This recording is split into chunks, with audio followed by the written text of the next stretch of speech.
Samantala, apektado ng financial meltdown sa Amerika ang ilan nating kababayan doon. May mga nawala ng trabaho at bahay. Balitang hatid ni Marie Sumali.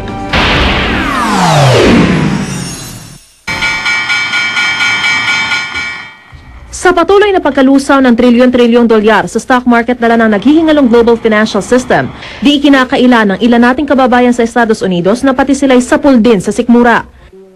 Si Riza Aberilla, walang trabaho ngayon. Natanggal kasi siya sa pinagtatrabahuhang bangko matapos itong malugi dahil sa mga utang sa lupa't bahay na di masingil-singil. So far, I'm looking for a part-time job or full-time, but right now, the economy is low and it's really hard finding a job here in California. Tahanan naman ang nawala kay Dick Garza. Kasama siya sa marami umunong Pinoy na naengganyong bumili ng bahay sa San Francisco 4 na taon na nakararaan. Pero dahil sa problema sa real estate, nauwi sa walang ilang taon niyang pagpupundar para sa bahay. Dito marami tayo ritong kapwa nating kababayan o Pilipino na nag-invest din sa real estate knowing na kikita sila pagdating ng araw pero wala tayong magawa kasi yun yung dikta ng economy.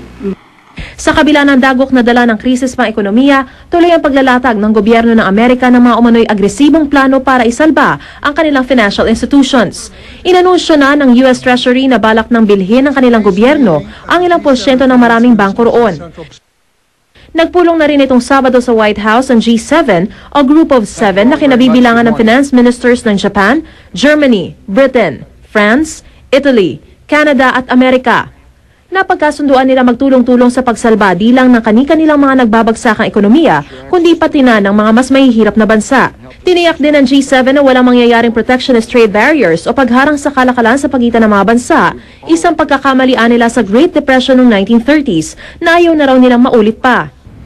In our interconnected world, no nation will gain by driving down the fortunes of another. Kagyat na mainendorso ng International Monetary Fund o IMF ang hakbang na ito ng G7 at nagsabing handa silang magpautang lalo na sa mga mahihirap na bansa. This is a commitment by the international community that because the crisis is global, the solution cannot be local. Gayunman matamlay ang pagtanggap ng palasyo sa hakbang na ito ng IMF. Ayon kay Press Secretary Jesus Dureza, bukod sa hindi naman daw naghihingalo ang ating ekonomiya, marami rin daw kondisyong kaakibat ang pagpapasailalim sa programa ng IMF. Hinikayat na lang niya ang Senado na ipasa na ang panukalang 2009 budget upang lalong mapaghandaan ng bansa ang anupamang epekto ng paghina ng ekonomiya ng mundo. Mariz Umali, GMA News.